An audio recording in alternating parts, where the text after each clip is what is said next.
Desde el 12 de agosto, el Festival Internacional de Cine Periferias ha llevado propuestas cinematográficas y musicales a la frontera entre Valencia de Alcántara y Marbao, especialmente a pequeños municipios como este de Portugal, que no tienen salas de cine. De carácter itinerante, este certamen transfronterizo ha proyectado en esta 10ª edición cine de autor comprometido y premiado al aire libre. Y lo ha hecho entre castillos, yacimientos romanos, puentes medievales o antiguas estaciones de tren.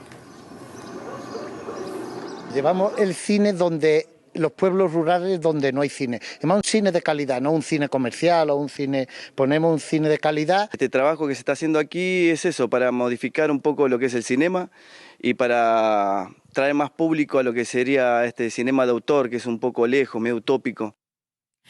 La clausura de este festival Periferias se celebraba un año más en el Museo Bostel de Malpartida de Cáceres con la entrega del galardón a la mejor película ibérica.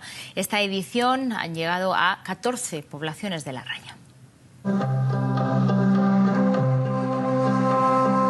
Así comienza el documental Vieira Pub de João Mário Grilo, rodado en diferentes países durante 6 años.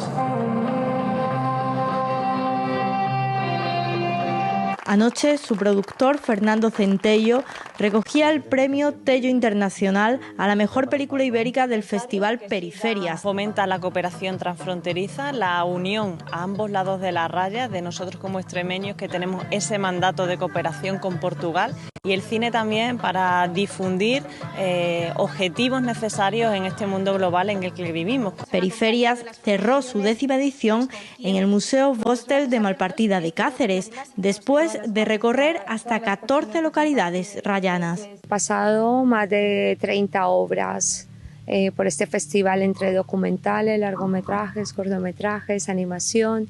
Hemos intentado, bueno, pues crear una programación así bastante rica, interesante, y estamos muy contentos con los resultados. Cine repleto de valores para disfrutar sin fronteras.